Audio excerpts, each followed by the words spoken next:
You're tuning in to Wellfound's Ask a Recruiter, where we sit down with recruiters to share their advice on the hiring process. Hi, everyone. My name is Rachel, and I'm part of the product support, product education team here at Wellfound. We're just going to let a few people roll in, and then I'll start introducing our Q&A today with Lachlan. I see a couple of little pop-ups about like note takers and things like that. We're going to fully record the call. It's going to be uploaded to YouTube. And I'm going to send a follow-up email at the end, or rather like early next week or at the end of this week, that will include resources, things that were mentioned on the call, and also a full link to this video so that you can rewatch it if you miss anything. So don't worry too much about that. So thank you so much for joining us. Again, my name is Rachel. Today's Q&A is with Lachlan Ma. He is a technical recruiter at Affirm and previously at TikTok. He also does job search. He does sort of content creation on job searches for candidates. And our topic today is the referral advantage, how to network your way into top tech roles. So that's what we'll be talking about today. I'm going to briefly talk a little bit about how this session is going to go, and I'm also going to formally introduce Lachlan in just a minute. So firstly, this is a pure Q&A session.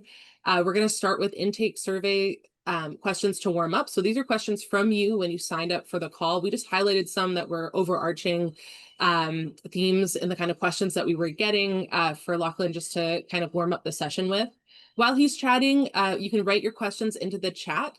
And I'll save those for when we get to the live questions session and read them out for you. You can let me know if you want to read it out loud. And then during the session, you can also volunteer to read out loud. So you can use the little hand raise icon. It's in the toolbar, usually at the bottom of your Zoom. So feel free to do that, and I'll see you and be able to call upon you if you want to ask Lachlan a question out loud. And then lastly, I just ask that you please be respectful of our community. Lachlan has been like so generous with his time, helping us out with this. And then we have a community of job seekers that have been joining these calls. So just keep your questions thoughtful, try to keep them an appropriate length, that kind of thing, so other people have an opportunity to ask their questions. Awesome. And then for anyone who hasn't heard of Wellfound before, if you're like sort of making your way to this call from LinkedIn or something like that, Wellfound is a jobs marketplace that specializes in roles within tech companies. We specialize specifically in cutting edge startups, but a lot of larger enterprise and public companies also use our platform, hiring for roles like engineers, marketers, designers, those sorts of roles. We've made over 8 million matches and have over 150 tech jobs in our system, and we have over 10 million startup ready candidates. So if you haven't yet, check it out. Great. So on to the good stuff. Our guest speaker today is Lachlan Ma. Like I said, he's a technical recruiter at Affirm.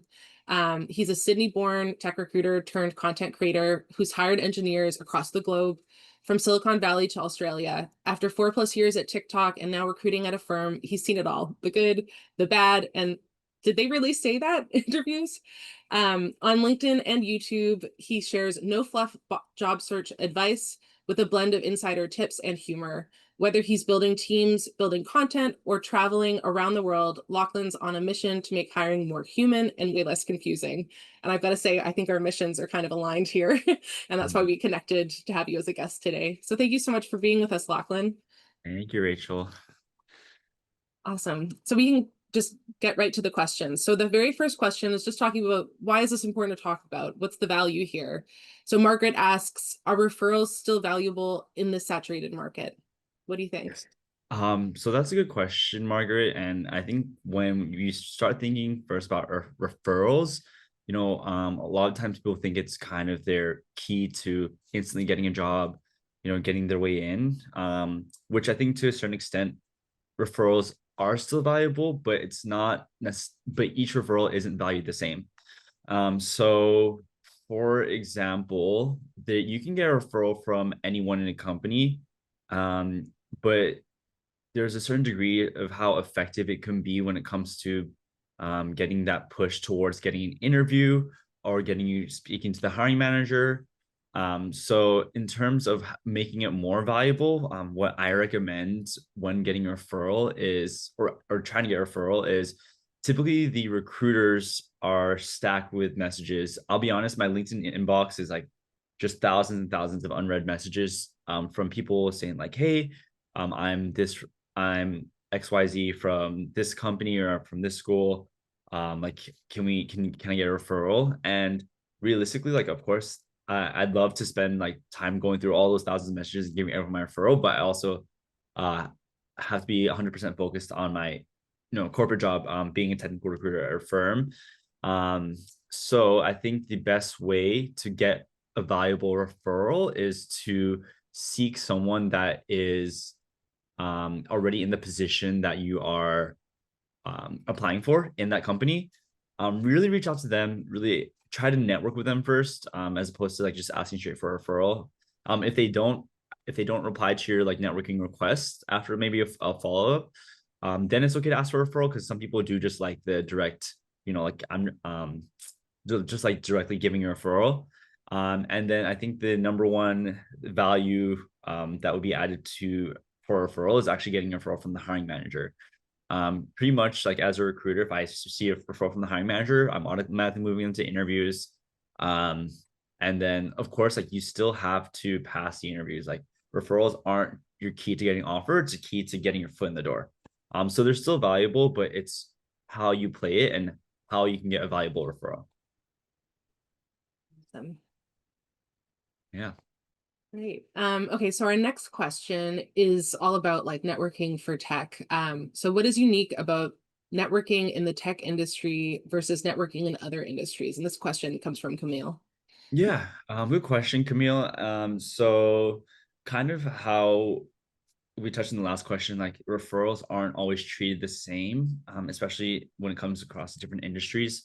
So typically in the tech industry, and this is just speaking based off of the companies I've worked in and how we treat referrals. um, there there is like a referral kind of a platform, or that, yeah, that internal employees can send either their friends or colleagues, someone they networked with in, and they'll be able to actually get, so a lot of companies actually offer a referral bonus. So that's why there's a lot of incentive for employees in the tech industry to refer their network. And um, that's how we're able to get those who are familiar with our employees already. In other industries, so the only other company I work for that's a non-tech company is CVS Health, which is a Fortune 500 company. I was recruiting pharmacists there, and it's a bit different because we were recruiting pharmacists straight from pharmacy school.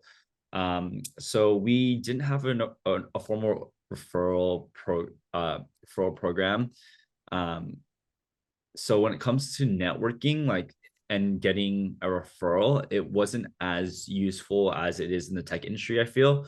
But it was less saturated than the tech industry. So I feel that if you were to get a referral possibly in another industry, it might help you, um get your foot in the door, but maybe because there's less of incentives, for just being real, that there's not like a really incentive program for the employees to refer. Like there's um less there's you might get less of a response.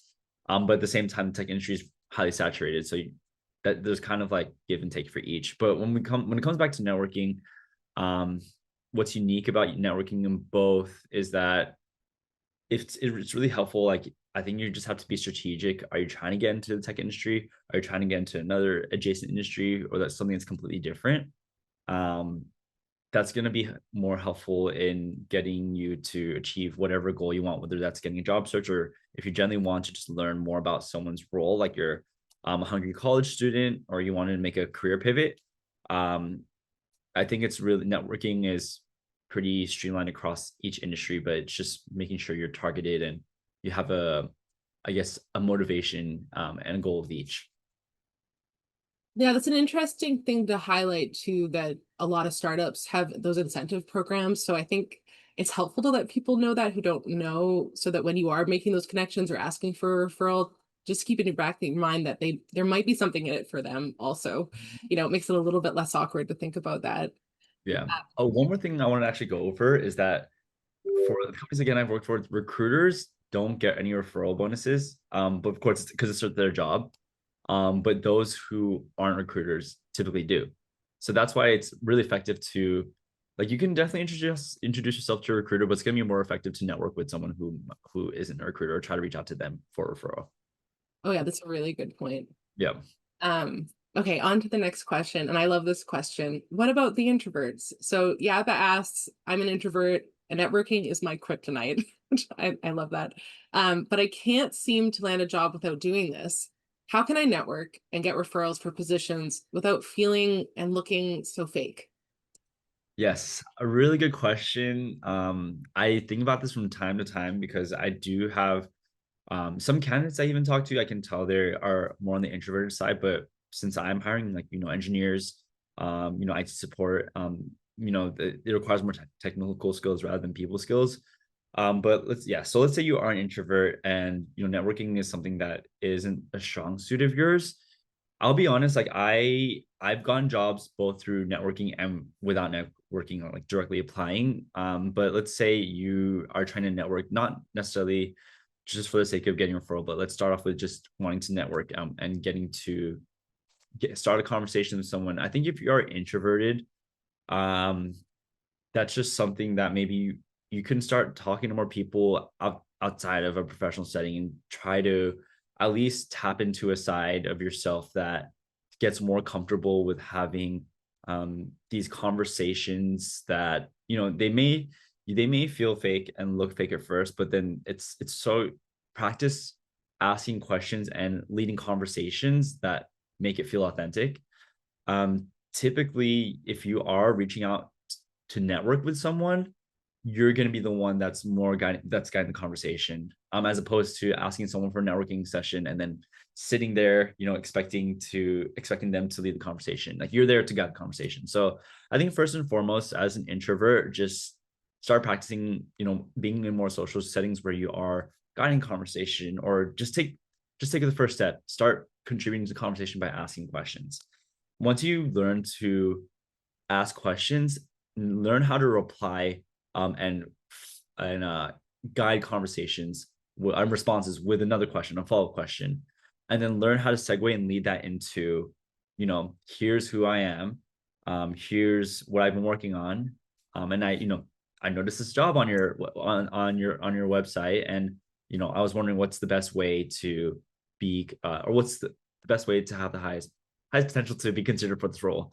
So if you're an introvert and networking is your kryptonite, just work on being able to guide conversations. It's going to be uncomfortable at first, but just as everything is with growth, it's going to be uncomfortable before you're able to finally master that and network without having it feel and look so fake. Oh yeah, I think that's a great pitch for how to do that, especially thinking about how asking questions can be an entry point. It kind of takes the pressure off of you to answer all the questions. Exactly. Awesome. So this one is a little bit of a reality check. So Daniel's asking, everyone says that to get a referral, you should ask the person of interest to join you for a quick 15-minute call, and to grab a coffee. But realistically, does that even work? Does anybody bother giving you the time of day? I love this question too. So what do you think? Yeah. So asking for a 15-minute call is, I think honestly, if I receive a LinkedIn message, I'd be like, okay, that's a lot just in terms of like my workload. And I already am swamped like from like 9 a.m. to 2 p.m. just purely just in candidate calls, and they're each 30 minutes. Um, so realistically, I do have experiences like um when I was actually like once in accounting and we were in networking sessions, like it was to get into the accounting firm, you did have to network. So it was a norm to ask like, oh, let's have a 15-minute coffee chat, or like let's actually grab let's grab they would even grab a meal with me. So it is realistic depending on the nature of the company, the size of the company, and the pace of the company. If it's a really fast-paced company, and like in tech, it's kind of gone towards a culture with like high or fast pace, high rigor, working on a lot of different projects. So probably isn't super realistic if it's like a company that's always working. But maybe if it is like a small to mid-sized company, that is realistic. But again, even if it's a tech company, it's still worth a shot because everyone's different in how they respond. It's also about how you approach that invitation and how you approach what you would want to talk about in that call. I actually recommend I was reading a book called Atomic Habits, and it's the first thing or the first way. I guess this isn't about developing habits, but the first way to get someone to do something or like to get someone to go along with you is to make it easy for them. So I would recommend, like, instead of saying let's grab a 15-minute call or grab coffee or doing a 15-minute call, say, hey, do you have time for like maybe a five minute chat? Like, I'd love to learn about you and XYZ. Make it kind of worthwhile for them and easy for them, and say like I can set up, I'm available this time, this time, this time. um and people love talking about themselves, so let's express interest in them before you express interest in kind of this like transactional thing, or it's like that would make it feel a little fake, so make it authentic, make it easy for them. And yeah. Yeah, that makes Sorry, to answer the question, it does work sometimes, but it really depends. And again, just make it easy for them. Sorry. no, that's a great summary. And I think what you said about having them focus on talking about themselves, like take interest in what they're doing professionally and how it aligns with what you're doing, makes so much sense. As Mhm. opposed to like, don't tell them you're just looking for a referral. Like, try to make a genuine connection with them, right? Like, that's Yeah, really, exactly. yeah. Awesome. Okay, and so this next one is kind of about how to get noticed. So, how do you craft, or how do I craft outreach that will actually get me noticed? And this question was from Sid. Yeah.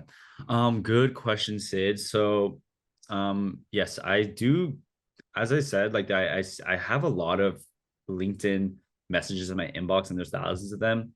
I don't get to click into every one of them because that is um very time consuming in terms of like how much it would take away from my actual job. But there are some messages that I do actually open up. And what those messages typically have is like they'll have a subject, and they'll have like already like a kind of like it hooks me in. So it might be like especially for the roles I hire for software engineers. So some of them will be like software engineer with this experience, or software engineer from X company, like with this experience. They already tie themselves to like the role that I'm hiring for. So in terms of an outreach for a recruiter, um, just make it so that the first thing that they see is like something that's so relevant to what the recruiter is looking for. A lot of the times for like messages that really won't get opened up, it starts with the same thing. Hi, Lachlan, my name is this. And it's like everyone's like in my preview, I just see like my name is, my name is, my name is, my name is. But then the ones that just say instantly like what I'm looking for, like that's how it gets noticed. I recommend doing that the same for even just like other outreaches. I think that's kind of more of so the outreach to recruiter, but at least for outreaches to non-recruiters, maybe you can then make it more authentic, but then say it could still have a hook or like a subject line like aspiring software engineer, um looking to learn more about you, or something that creates curiosity for them as well, or grabs them. Because realistically, people, whether it's on resumes, whether it's the title of books, or summaries, we're always skimming things. So approach things from the perspective that when you craft your outreach, um, think about how it's going to land in someone's inbox, and think about how they'll perceive it when they skim it. And then I think that's going to actually help you get noticed, because the first few milliseconds or even few seconds are the most important. And then the rest of the message for your outreach, again, just be genuine. Again, don't sound transactional, because, and just being real, like it is a transaction. Sometimes if you're networking for the sake of referral, that is a transaction, and that's totally fine. That's kind of just what the game is, but approach it in a way that's more smooth. If things are too abrupt, then it's kind of not natural, and then you got to approach your outreach in a way that whoever is reading your message, that they perceive your message as a tone that you will be networking with them in. So kind of just make them feel good, feel comfortable, and then not too transactional. Awesome. I think that was great advice. Especially just emphasizing how many messages people get, like make it as easy as possible is really a great North Star while you're writing Yeah, messages. exactly. Awesome. So thank you so much for answering our initial questions. We have some questions in the chat. So I'm going to prioritize those. Let me just quickly make it so I can see everyone in case somebody raises their hands. Just like opening up the little profile squares. Okay, great. So the first question comes from Shivram. Shivram, do you want me to ask out loud, or do you want to ask it out loud for us? Let's see. Yeah, even I can ask, yeah. Okay, go for it. Yeah, hi everyone. It's good meeting you all. I'm Shivram, a recent SJSU master's grad student, and I just tailor my resume for each and every job. I also check the ATS score. There are a lot of ATS scoring tools, so I just upload my resume and that and the job description.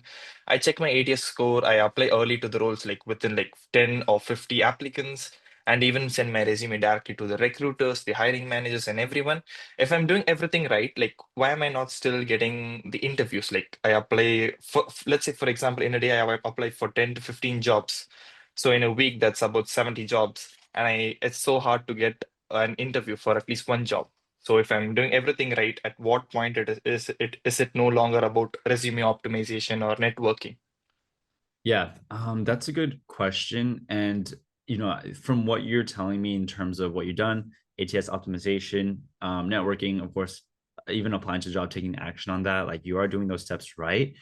But also, I just want to first approach this answer by like just by giving you grace and saying that like if you're doing the best you can, sometimes it also is, and you're not getting results. It's an indicator of the market. It's a saturated Yeah.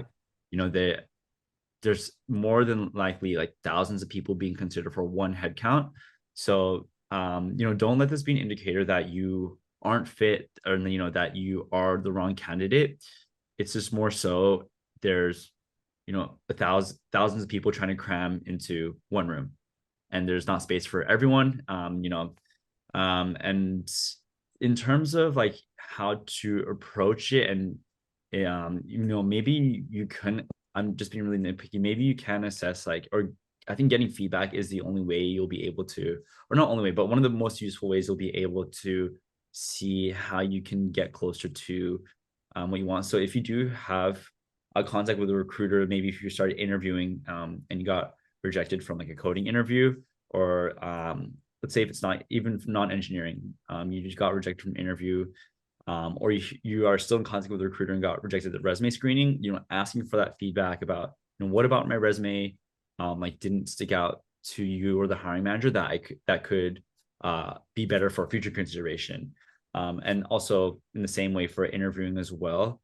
I think constantly applying that feedback and then making that feedback a practice into your job search standard is going to help, you really just build yourself as, that number one candidate. But it is it's such a gray area because again, yeah, it's such a saturated market, and I do see I see more than just one perfect candidate. When I'm looking at resumes, I see multiple perfect candidates. That's why I'm always sending them to the hiring manager, and we go through with a few. And realistically, like at a firm, for example, like I'm hiring for several roles, each have one headcount, and we have over 1,000 resumes or applications in each role. And that's not including like the referrals that come in. Um, there's a lot of competition just for one space. So it is tough. I think again, it's just like trying to get feedback and constantly improve will help. But then again, kind of the point of this session is also getting a referral, getting that effective referral. Really try to network with someone who's on the team. Try to network with a hiring manager, and use that to get your way in. It's kind of like playing a game, and I'm not going to say referral is like a cheat code, but kind of is. And it's really all about how you approach it and how you play the game as well. So that's just kind of my advice for you. I hope that answers the question. Yeah, I think it all lies under the feedback learning, which you mentioned. And yeah, it's so insightful as well. And so Yeah, much, great. thank you so much, Lachlan and the Wellfound team, because I see your YouTube videos on how to do your resume, and also Wellfound. It's a good, I like the UI and the portal for the startup applications. Yeah, thank you so much. Oh, Oh, thank you. thanks, Shivram. Also, I wanted to mention that at the end, we're going to post a link to our Discord. It's a small community right now. We just launched it, but we have a profile level up like channel in there where you can post your application materials if you want some of that feedback that Lachlan was talking about, like getting opinions from people. And I try to pop in there, you know, at least a couple times during the week to see if there's something I can add to. So take a look out for that. Maybe it's helpful. Great answer. Okay, we have another question from Deeksha. Deeksha, do you want to ask out loud? Yeah, hi, I am Diksha and I'm doing my master's from Northeastern University, and this is my question. So, when I reach out to someone for a referral, there is often delay in their response. So, in such cases, would it be better to go ahead and submit the application directly or and update them later, or should I wait for their reply before applying? Yeah, that's a good question. In terms of the delay in response and how it looks like from like a recruiter's perspective. So when we open up roles, and we publish on like LinkedIn or Indeed, applications usually start to tend to like to flood in, and of course it depends on the roles. But in this market, applications flood in like crazy. So when recruiters start to do those initial resume evaluations, like after a day or two of the role posting, it's pretty crucial. It's a pretty crucial time for candidates to be considered. I would say that if the role just opened up, don't wait for a referral. Like if it's open in the last 24 to 40 hours, don't wait for a referral, send your referrals then. And you can also filter on LinkedIn or like any other job search platform, or most job search platforms like jobs that were posted in the last 24 hours. But if you don't hear back from someone after requesting for a referral or like networking for a referral, I recommend like give yourself a deadline of like 24, like 40 hours and then apply. If you're waiting for, let's say, like even a week or two, that's already candidates that have been moved to the recruiter screens and then to the interview process. And a lot of times, companies will be doing like companies may be hiring on like a rolling basis, or so if their first candidate has all the interviews, the hiring manager's like, yep, this is a great hire, let's hire them right now. Then that amount of time that you kind of spent waiting for that referral could potentially also be the reason why you weren't able to get your into the interview process or into getting an offer. So yeah, I would say like give yourself a deadline. Like don't it's better to apply than not apply, of course. So eventually if they don't reply, then then eventually apply like maybe 24 or 40 hours after requesting a referral. But of course, if it is like a referral that's directly from the team and you know this person, like this is your friend, they work on the team and they can give you a referral, then maybe wait. Because again, a team member referral or a hiring manager referral is going to be very effective. But if this is someone that you don't know, and they're kind of just there in the company, then don't wait up. Then don't wait on that. But hopefully, of course, they get back to you. Yeah. Okay. Okay. Thank you for your answer. Yeah, of course. Great. That was a great answer. It makes so much sense. The next question we have, I don't have the actual person's name for them, so I'm just gonna read it out. They say, I'm using LinkedIn, Monster, ZipRecruiter for job search. How to find contact information of hiring managers and current employees for requesting referrals. So how do you even figure this out? Yeah. So most likely, if they for job descriptions, they typically have like a company introduction. This format is like a company introduction, like the team introduction, and then the minimum requirements, and then the qualifications. So what you would do to find the hiring manager or a team member is you would actually type in the position title, and then you type in the team name. Typically, people would have maybe some sort of their team name in their bio, or if they don't have their team name in their bio of their profile, they're gonna at least have the title, and that's a good way to narrow it down. And then if this is like location based, so a lot of teams now are in office or hybrid, so a lot of teams are clumped together. So if there's a certain location for this role, and there's no team, you're not getting results from searching their position with their team name, then search their position and then search the location. Then you'll narrow down like a few people that could possibly be in their team and then reach out to them. And most chances are you also you'll hit the hiring manager from there too. Another good method is that there is, besides technical recruiters, and there's another subset of recruiters called sourcers.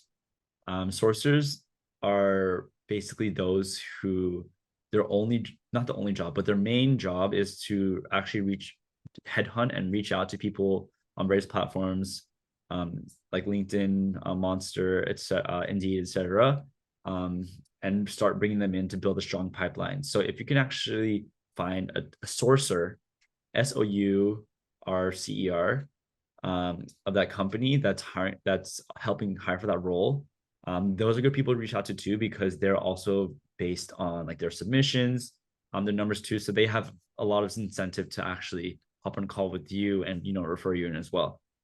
So yeah, that's kind of how to approach finding a hiring manager, a team member of that role, or even another avenue that you can explore.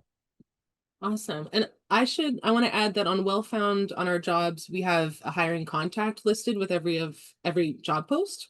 So it makes it really clear who's hiring for that job. And there's also another section on Wellfound, which is like, not every recruiter or whoever's hiring fills this out, but it's sometimes really helpful. There's a section on like who your coworkers will be, where they link those people's profiles. And there's not a way to reach out to people on Wellfound, but if you go to their profiles in our system, you should be able to find their LinkedIn and that kind of stuff.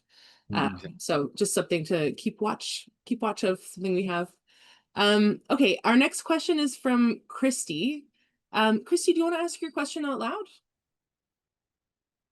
I'm in a pretty loud space. Are you okay? I can, no, oh, okay. Try. Cool. So I'm not sure like how many people are career changers in here, but for people who are new, like totally have no network support in IT and completing an internship and left the network actually, but still like there's a gap between like the experience asked, sometimes like even for a junior level, with the current reality of the market, but also just for the years of experience, or you know, what do you call it? So what are some like networking strategies that you may get for people who are just stepping into the door, and really know that this is the path to go, but still has a gap, you know, like to complete to get to that requirement?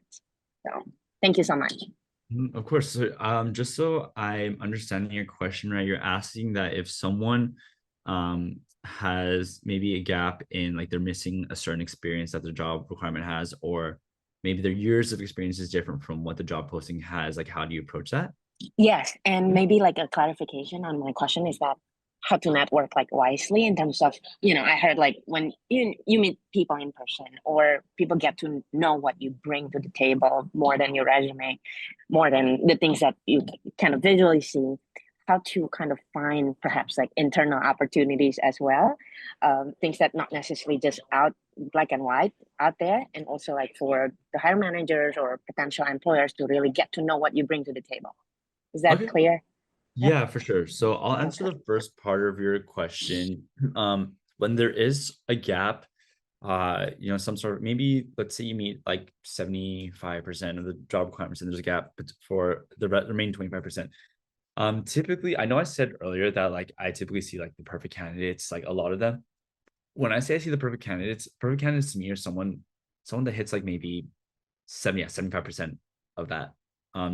If I typically never see like a direct one-to-one match. That's really rare. And even when I do see it, the hiring manager doesn't always move forward with them. But kind of how to approach that gap is, if you can get into the, once again, it's okay. I'll say from the scope of the interview process. So for the interview process, if they ask you about something that you don't have experience in, never just say like, I don't have experience in that, and then just end the conversation. Make sure you lead it into why you're still able to function in the role despite not having that. So whether that's, you know, oh, I could take a course on that while working on that so that I'm able to ramp up effectively while still contributing to projects. Or if you can also ask them like how trainable is this certain skill set like, you know, how willing is the team to support, like maybe providing like a mentor to train me on this, because a lot of things are trainable. I know it's different for like a lot of technical skills or, you know, those certain sets of skills, but there are certain things that can be trained on the job. And a lot of times when hiring managers, I do intake meetings with them, they have like +1s, and they're like, if they don't have that, it's totally fine. Like, we'll just train them on the job. But a lot of those times we will put those +1s on the job description just to try to attract, like, you know, again, those perfect candidates. So I think as long as you meet most of the job requirements, still apply and still try to network and get a referral for that. But just be ready to address how you would be able to do the job despite not having that experience. And then the second part of your question was kind of networking for internal opportunities. Maybe it's not posted on the external career website and such. I personally have never seen something that wasn't posted on the external career website that we were hiring for internally, and vice versa. It's pretty much hand in hand, but I would just say when you are networking, and they start talking about them, they start talking about their experience, their teams and such, and then you eventually actually want to segue it to start talking about yourself and your experience, and then towards the end of your call, you would want to ask, you know, like, how has like hiring been in your company? Like, have you guys been getting new team members? And you can just be straight up and say, like, what opportunities have you been seeing that your team or maybe other teams have been open to, you know, having someone with my experience. So just kind of putting yourself in that position for them to think about you and consider you, because even if they don't have something at the time, you could be in the back of their mind for later opportunities as well. I see a thumbs up, so that's good. Thank you so much. That was wonderful. Of course. Appreciate it. Thank you, Christy. I think that's super helpful also. Okay, so our next question is from Ashish. Do you want to ask out loud? Yeah, sure. Hi. So I just wanted to know, like, are there different types of referrals? Because whenever I try to reach out to people, so they usually say, some of them say you can just put my name or email on the application, or like they sent me a personalized link sometimes. And some of them, like more recently, like some friends of mine, they directly push my application towards the hiring manager because they know it. So like I wanted to know, like, are there any hierarchy, or like which method is the most effective? And like sometimes I send connections to random people, like most of the time I ask for referrals. So will it be appropriate to push them to, like, tell them to push my application to the hiring manager or something, or how it would work? Like, I would like to hear your thoughts about that. Yeah, good question. In terms of different types of referrals, I think again there is different degrees of referrals. There's a few ways you can get referred. At least in tech industry, there's referral links that a lot of employees generate, and then they're able to send it to a colleague or a friend, and then it gives like them access to like the job seeker and access to the career website and apply through the referral link, so that when their recruiter looks at their profile, it will show up as referral. And like even like for the companies I work with, we can also filter for like referrals, because we actually have, or most of us have to start there, because we want to leverage the internal network first. And then in terms of kind of effectiveness, something that I thought of that I've seen in the past is if you're gonna do like a cold email or a cold message to someone, and then it starts off with like, oh, referred by, and then maybe like a team member of, or like a member of that team that the recruiter's hiring for or such, like that, though, that's pretty alluring too, because when I do look at referrals, I kind of touched on this earlier, but if it's from someone like not when I say random, I mean like not on the team I'm hiring for. So if it's someone random from the company, then I take a look, but they still have to really meet the qualifications. If it's someone that's internally from the team, then I definitely like act on that straight away, because those are very valuable. Again, they still have to meet the qualifications, but I'm more inclined to push them because that is a network of someone that's already working the team, and then hiring managers, like I immediately push through. So, and to answer your question though about like what's the most effective way, I think the most effective way, there's kind of not a set answer because again, everyone approaches how they see referrals differently.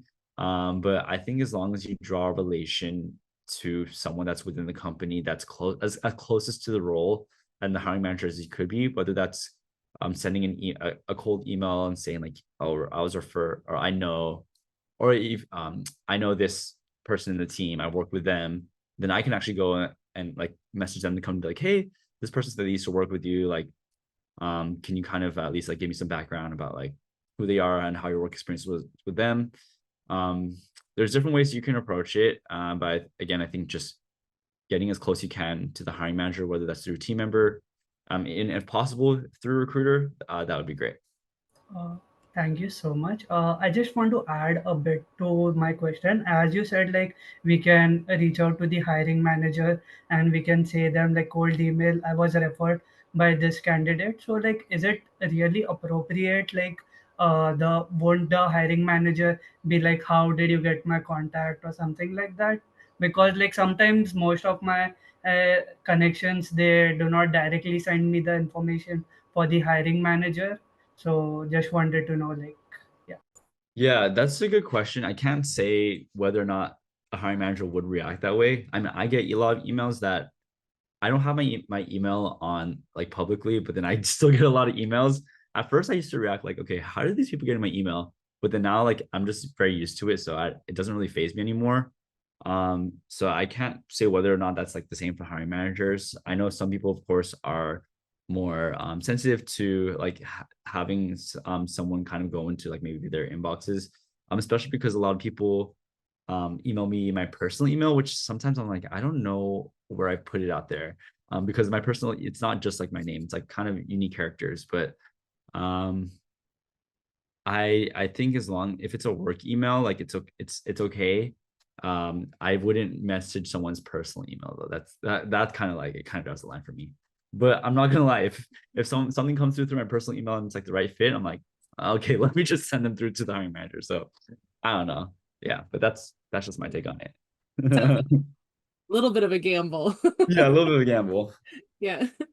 Well, great questions. Okay, we have another question from Claire. Sorry, it's the first question from Claire, just another question. It's kind of related. Claire, do you want to ask it out loud? I can also ask for you. Okay, I'm gonna ask. Oh, wait. Oh, I'm here. Hi. Thank you. Hi. My question is if it's appropriate to ask for a referral from a hiring manager during a chat, if they agree to chat, if you don't have any connections in common before, or is it kind of implied that if they like you, they're going to move your application forward? Because I know you said it's really strong to have the hiring manager referral in the system. So if you could just talk more about that. Thank you. Yeah.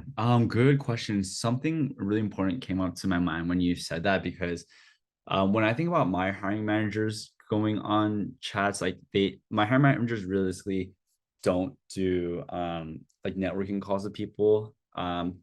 At least calls. They might actually be posting in like forums. I know a lot of them are active in like some of the forums, and like some of them like will connect with Ken's even through like WhatsApp, or and they'll just be like maybe messaging. I don't know if they're actually doing like video call networking, because they are insanely busy. But when it comes to actually being seen by a hiring manager, going back to the point of making it easy for them, send your resume right away in the reach out message. They'll most likely click into it and skim it as well. I think that's the best way to get a hiring manager to see eyes on you. Most likely hiring managers aren't getting as many messages as recruiters are. So it's a good start to, if you do know who the hiring manager is, definitely reach out to them first and try to get that referral or networks for that referral. But make it easy for them by already putting in your resume. If you have the job description and you have like those direct skills, like just directly highlight, I have these skills, I have this year's experience. would love to be considered for your team. I think that's like the best way in terms of approaching a hiring manager. And then most likely I've had hiring managers who just directly said this candidate reached out to me, and then they send me the resume of the candidate that just reached out to them that is fit for the role. And then that's their immediate in. So that's how I've seen it work in, I guess, in real life. And I think that's the best way to approach it. Great, thank you. Of course. Awesome. And our next question is from Angel, who said that they want to read it out loud. Yeah, for sure. Yeah, I can read mine. Hi, my name is Angel. I'm a software engineer with 3 years of experience. So my question is that oftentimes, or a few times when I've gotten a referral and I move to the recruiter chat, which is usually the first step before the actual interview pipeline,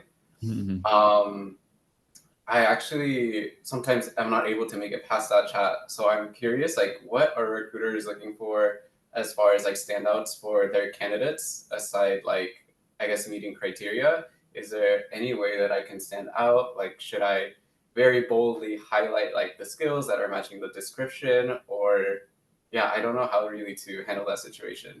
Yeah, that's a good question. So for recruiter screens, they are there for the purpose of making the interview pipeline as efficient as it can be. So if there's things that we look for from a recruiter standpoint for those calls, we're first seeing if you're eligible to interview, just logistics wise. Like we typically ask about like, and this is the reality of it, we ask about work eligibility. We also ask like if this role is like 3 days or 5 days in office, where you're located, and if you're willing to go into office during on that schedule. And then if you're not located there, are you willing to relocate? Those are things that are like that I already know from or on the top of my head. Like if those things don't add up, then like we just can't move forward. Other things besides logistical aspects of that call is that we also do screen for behavior because communication is a big thing. I think that's something I've been seeing that rarely do I reject people from the recruiter screen. Or I do reject people, but not like as many as like a coding interview or something would. A lot of the times it is like maybe if they don't seem hungry, or like if they're really sluggish in communication. I already pictured them doing the interviews with the interviewers, and based on the feedback that I've seen from like the interviewers in the past, like it calibrates how I screen candidates. So I guess there's a lot of different aspects. I can't tell you like why you haven't made it pass through, but there are times where as well, someone is getting an offer or someone's already approaching late stages and we're still pushing people through. I've had people that do approach the recruiter screen. I do the recruiter screen with them, and then the next day, like we're already doing an offer with another candidate. So there's a lot of different factors that go into it. Again, I would ask for feedback. Like it definitely doesn't hurt to ask for that. And the worst thing they can say is no. Or the worst thing they can do is just not reply. Most likely they should be open to giving you feedback. It should be including the rejection email, but I think in terms of just approaching the recruiter screen, it's just approach it in a way that it is an interview and how you will interview. Because I think a lot of the times people think that recruiter screens, they are casual chats. Yeah, that is correct. And it's not as, I wouldn't say it's as intense or as serious as an interview, but it is called a recruiter screen and they are screening you. So just show up as your best self, and don't I guess don't give them any hesitations about how you would interview. Not saying that you would, but just that's more so just to answer your question about generally speaking. Yeah, that makes a lot of sense. I'll definitely keep that in mind for my future recruiter screens. Thank you. Yeah, for sure. Thanks, Angel. Awesome. So we have the last 10 minutes. So we have time for just a few more questions. I'm going to take a brief break from going down the questions here because there have been people who have had their hands up for like a long time and I'm not sure which came first. I think I just want to call on, I thought I saw Brian had his hand raised very early on, and I just want to see if you wanted to ask what the question was or if it's been covered. Hi Rachel. Hi everyone. Hi Lachlan. So my scenario was very recently I was lucky enough to have a referral for this big tech company. not just any referral, they knew me personally like from over 10 years ago. And I got an automated message saying that I made it past the first round. And I was lucky enough it included a recruiter name. I never heard of them before, so I sent them the message. I will be honest, just learning from this call, it was kind of basic. My name is, so I'll change that next time. But he didn't get to read the message, and a couple of days have went by, and I get the next message saying they're gonna explore other candidates, and I didn't get a chance to interview. So I look back on that experience, and I wonder what I could have done better. Obviously, I know number one is like make the LinkedIn message a little bit more enticing, so he knows how I'm related to him, like it's a referral reaching out. Can you think of any other ways I could have, went across the finish line and landed that first interview? So, okay, got it. So just so I understand this correctly, you got a referral, you got a notification or an email that you're moving forward to the first round of interviews, and then before you even scheduled an interview, you also then got rejected. Yeah, I never got to interview. It just said that, well, I got a few automated messages that my resume was being reviewed and that it has been accepted to the next round, but I actually never got to get a chance to interview like the first round. Interesting. The only thing, I mean, I can't say I know exactly what happened, but what I think of when it comes to like from the recruiter side is again like the position got filled or they already have a heavy pipeline of late stage candidates that are being considered. So um in order to because recruiters are also judged on metrics like the time kind of like their efficiency in terms of like how fast they move candidates to other stages, how fast or how long candidates linger in a certain stage. So that's what I'm saying. Like if there were people on offer, someone accepted the offer or many late stage candidates, just so that they don't keep you in lingering in like that the earlier stages, like they might have just sent a rejection email. But I think I mean, I kind of, for me, the type of recruiter I am is like I empathize with candidates more. So I think they should have at least given you more context about why they reached out to you and then, or like, they moved you on and then just some rejection. Cause that's very abrupt. I don't know why they would do that. But in terms of what you can do better, I think in that situation, it's not your fault because you already did move past. That the only thing I can think of is that they just already considering candidates at the late stages. But it was really good that you did utilize your network and you had someone that said no, for 10 years to get you an in. I would actually say that a lot of the times people do message me from in the company if they had a referral in the pipeline and we closed out the role. They'll ask me also like, hey, how come my candidate wasn't considered? Like they're asking for more feedback. I will give them feedback, and typically my coworkers do as well. So I would ask whoever you referred you to ask for feedback, because maybe if they speak to the recruiter, and they can also ask if there's any roles you can be considered for, you can reroute it to another position. Yeah, that's how I'd approach it, and I hope that helps. Yeah, it does. Thank you so much. Yeah, for sure, Brian. Oh yeah, I would have never thought of that solution to ask the referral. Yeah. Okay, Alden, I see you have your hand raised as well. Yes, thank you very much. Can you guys hear me okay? Mm-hmm. Yeah. Everyone, my name's Alden. I spent about 5 years in consulting. I left my consulting job a year ago to start working on my own AI company, which turned into just working on AI products. And now I'm trying to work for an AI startup, and I'm finding it very difficult to get that first interview. I've been seeing a lot of posts on LinkedIn that are startups asking people to maybe not submit a resume, but do a mini project to prove that they can actually add value at a startup. What comments do you have on non-traditional routes of, demonstrating your candidacy, such as, a mini project, building a portfolio? My background or my current focus is in software engineering and, building micro SaaS applications. Thanks. Yeah, that's a good question. So they're making you like compile a portfolio and then send it to them of like your past projects. Yeah, for example, I saw someone yesterday who said, if you can go find me a customer for our startup, we'd rather see that than your resume. Oh, okay. So it's kind of like more situational case study stuff. I think, I mean, if they're already giving you the opportunity to go and display it that way, I personally, for the way in the companies I've hired for, it's typically the standard like coding route. I've never experienced like, oh yeah, go ahead and find us a customer. But sorry. So the question here is like how to approach that, or can you rephrase that? No, sorry, maybe it's not totally clear. I'm looking for some feedback on non-traditional ways to get that first interview instead of just shooting them a resume and trying to align keywords to what they're looking for. Maybe have a website that shows work that you've been working on or a mini project that it's aligned with the work they're looking for you to do, and how effective that sort of thing is, because I found it pretty difficult just to get my foot in the door with simply a resume. Yeah. That's a good question.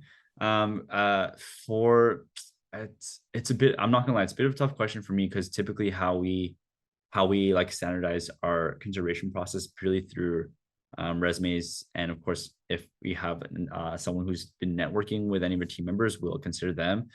What I would think about in non-traditional ways, well, if they're asking for like if you can show like maybe your GitHub profile of any like kind of coding work you've been working on outside of work, because I know a lot of candidates that they do speak about during the recruiter phone screen that outside of work they've been working on this certain project XYZ. Of course, I never get to see it. I only get to hear about it, but I can imagine that if you were to show something like that to, again, an engineering team, a hiring manager, even a recruiter, I don't, just being honest, recruiters don't have as much technical knowledge as, of course, the engineers, or even if it's non-engineering, they won't have as much knowledge as the person that's actually doing the job. They're there as a liaison to bridge, experiences with the job. So I think just being able to, showcase a portfolio. I guess you can also link that in a outreach message as well would be effective.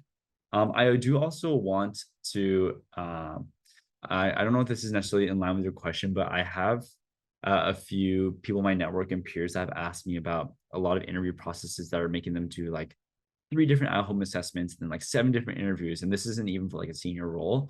I just want you guys to also be wary of jobs that make you do like super extensive amount of interviews, because again, like time is everything, and you have to, or when it comes to like being considered for a role, if you're being considered for multiple roles, like definitely you're in a position to pick and choose, but just be careful of those positions that make you do like way more than honestly what's needed, because not every recruiting process needs like that, I don't know, just exaggerating, like thousands of interviews. I've seen so many different recruiting processes. I've been telling my friend who's going through that as well right now. And it's in a like mid-sized company. They're just interviewing for a junior role, but they're going to like even speak to the VP. They've already done three at-home assessments like on separate days. They've already done like the interviews, like 7 different interviews again for a junior position. So also just be wary of be ask for what the interview loop is upfront, and know when to set boundaries.